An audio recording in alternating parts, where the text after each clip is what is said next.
Assalamualaikum warahmatullahi wabarakatuh. Saya Putri Fadila dari Prodi Pendidikan Bahasa Arab, Universitas Islam Negeri Imam Bonjol Padang, Angkatan 2022. Di video ini saya akan memaparkan hadis, pengertian hadis, beserta penjelasannya untuk memenuhi tugas pada mata kuliah hadis tarbawi. Langsung saja ke bunyi hadisnya. Bismillahirrahmanirrahim. Haddatsana Anas bin Malikin anna Aba Bakrin Siddiq haddatsu qala nazartu ila aqdamil musyrikina ala ru'usina wa nahnu fil ghari faqultu ya Rasulullah law anna ahadahum nazara ila qadamaihi absarana tahta qadamaihi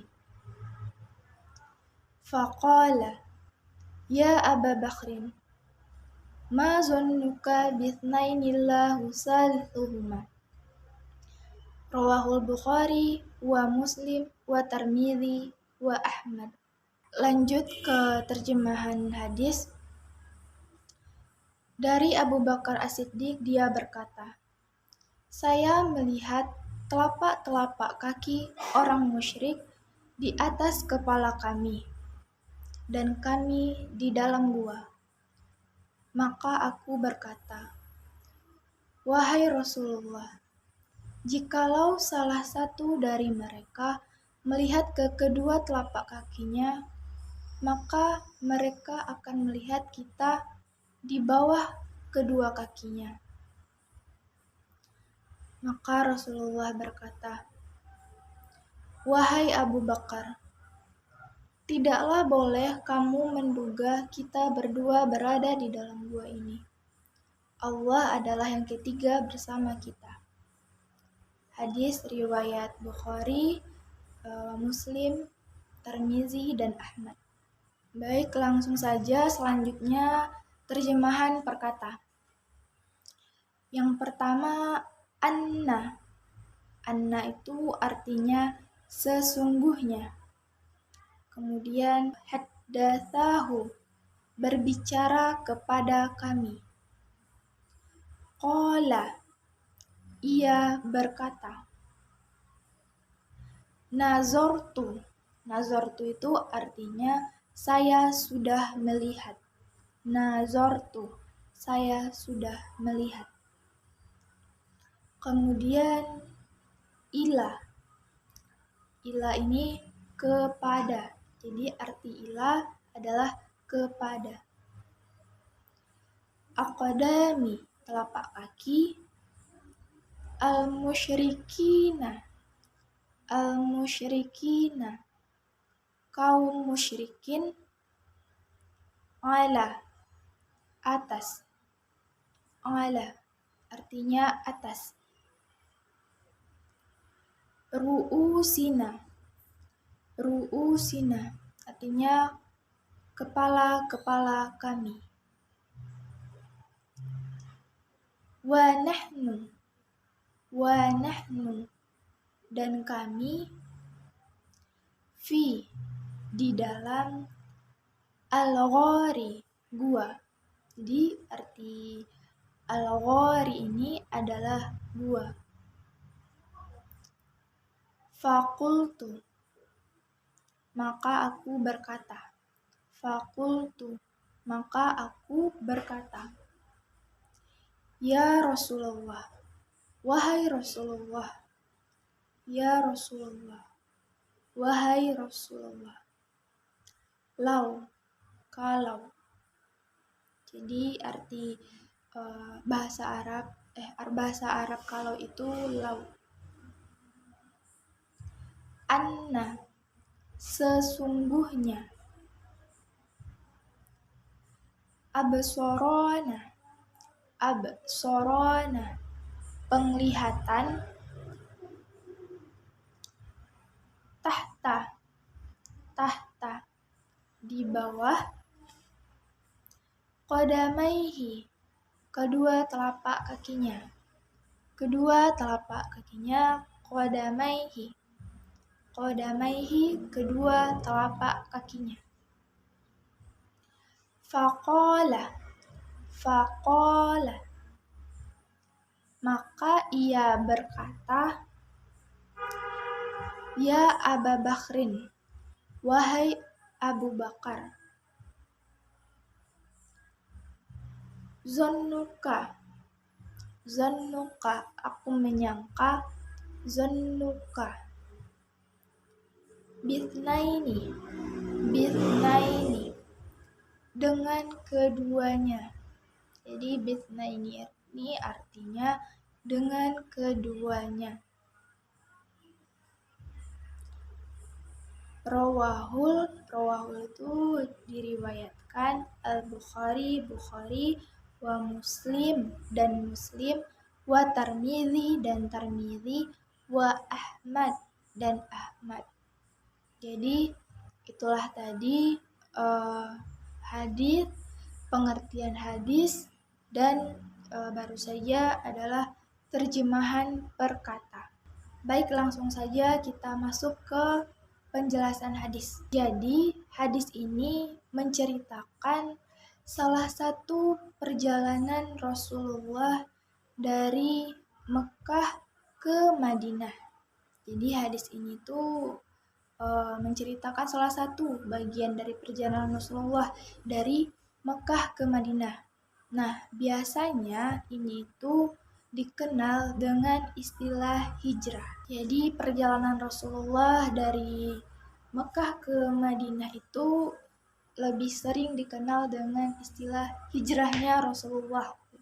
Hijrahnya Rasulullah dari Mekah ke Madinah. Tepatnya ketika Rasulullah bersembunyi di Gua Thur. Rasulullah dan Abu Bakar bersembunyi di Gua Thur. Kenapa Rasulullah dan Abu Bakar bersembunyi di Gua Thur? Karena saat itu mereka berlindung dari kejaran kaum-kaum musyrik. Orang-orang musyrik ini ragu akan keberadaan Rasulullah di dalam gua.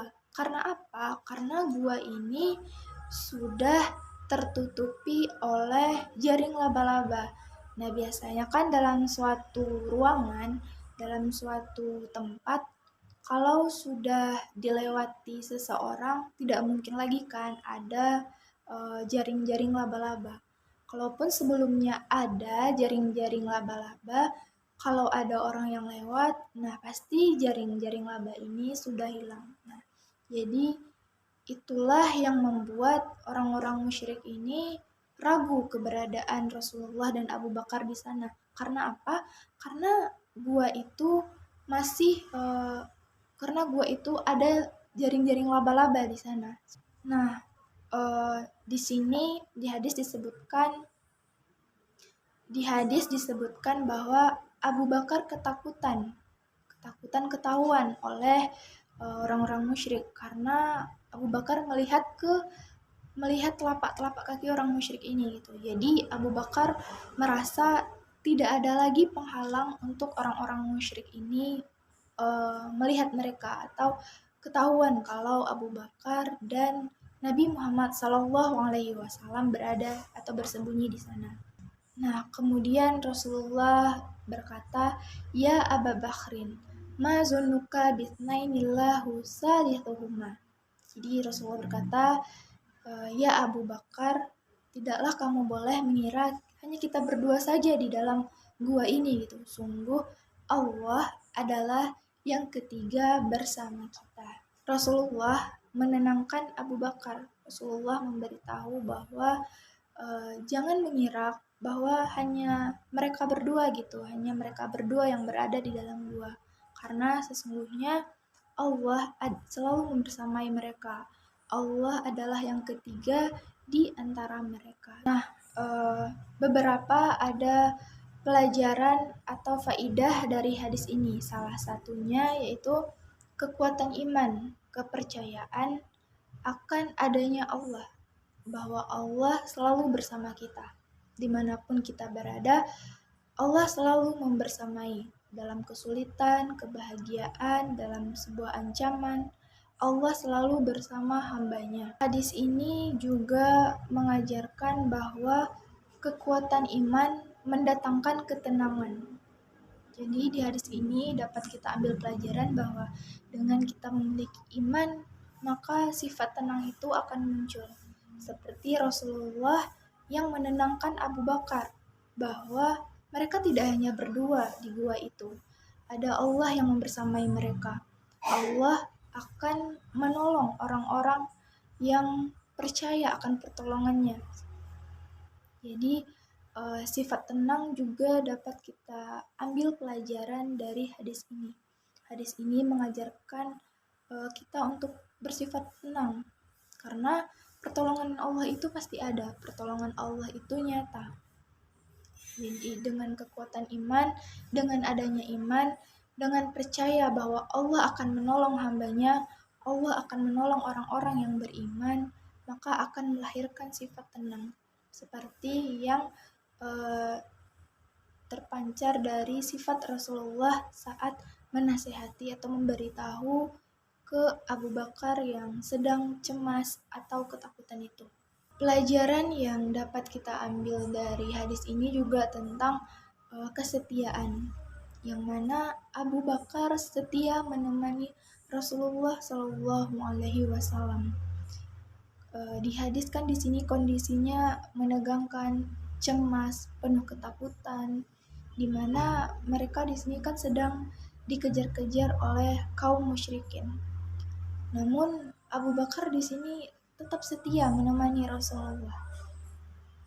Dia walaupun dia sendiri ketakutan, dia sendiri dalam keadaan cemas, namun dia tidak meninggalkan atau tidak berpaling dari agama Allah, dari Rasulullah Shallallahu Alaihi Wasallam. Sifat kesetiaan Abu Bakar ini sangat-sangat patut kita contoh, yang mana ia tetap setia menemani Rasulullah walaupun dia sendiri dalam ketakutan, dia sendiri cemas, dia sendiri dalam keadaan tegang. Namun ia tetap berada di jalan Allah Subhanahu wa taala. Jika kita memposisikan diri berada di situasi yang dialami oleh Rasulullah Shallallahu Alaihi Wasallam dan Abu Bakar, tentu kita pun merasakan kecemasan, ketakutan, ketegangan, semua hal yang sejenis ketakutan pasti kita rasakan. Karena di hadis sudah disebutkan Abu Bakar sendiri sudah melihat telapak kaki orang musyrik di atas kepala mereka. Jadi celah orang musyrik ini untuk menemui Rasulullah dan Abu Bakar sudah sangat mudah gitu. Kalau kita berada di posisi itu, kita pun akan merasakan ketakutan yang sama. Namun dengan ketenangan, dengan iman yang dimiliki Rasulullah, Rasulullah dapat menenangkan Abu Bakar gitu. Dengan iman yang dimiliki oleh Rasulullah, melahirkan sifat tenang. Tenang itu mahal. Tenang itu tidak semua orang bisa untuk bersifat tenang. Dan ternyata dengan adanya iman ini melahirkan sifat tenang. Karena tidak semua orang bisa memiliki kontrol diri yang baik untuk dirinya sendiri. Tidak semua orang bisa memiliki itu. Namun karena adanya iman tadi, lagi-lagi karena adanya iman, kepercayaan bahwa Allah akan menolong hambanya, maka melahirkan sifat tenang. Selanjutnya, keterkaitan hadis dengan pendidikan. Jadi selanjutnya saya akan menjelaskan tentang keterkaitan hadis dengan pendidikan. Jadi di hadis ini mengajarkan tentang akidah. Nah, hadis yang kali ini mengajarkan tentang materi akidah, yang mana di dalam hadis dijelaskan bahwasanya seseorang itu mesti yakin bahwa ketika seseorang berada dalam jalur kebenaran, dia berada di jalan yang benar, dia berada di jalan Allah, dia berada di jalan agamanya Allah, seseorang itu pasti akan mendapat ujian.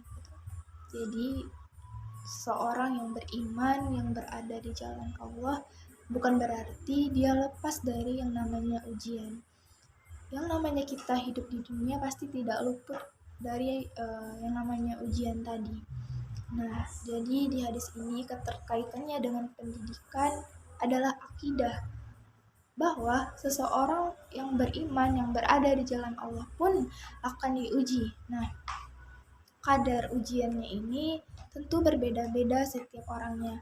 Walaupun jangan menganggap kita sudah beriman, kita sudah meyakini bahwa Allah selalu membersamai kita, kita merasa kita aman dari yang namanya ujian. Tentu tidak. Yang namanya kita masih berada di dunia, kita tidak akan lepas dari yang namanya ujian. Nah, jadi keterkaitan hadis dengan pendidikan tadi itulah tentang akidah. Selanjutnya adalah metode mengajar. Jadi metode mengajar jika berdasarkan hadis ini dapat kita lihat bahwa metode mengajarnya adalah partisipatif, di mana Rasulullah terlibat langsung gitu bersama Abu Bakar di Gua Sur tadi, yang mana Rasulullah mengajarkan keimanan kepada Abu Bakar.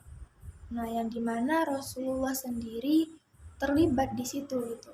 Jadi inilah partisipatif tadi, Rasulullah terlibat langsung di gua tadi. Rasulullah mengajarkan kepada Abu Bakar. Disitulah Nabi mengajarkan secara langsung bahwa Allah membersamai kita gitu. Allah membersamai mereka.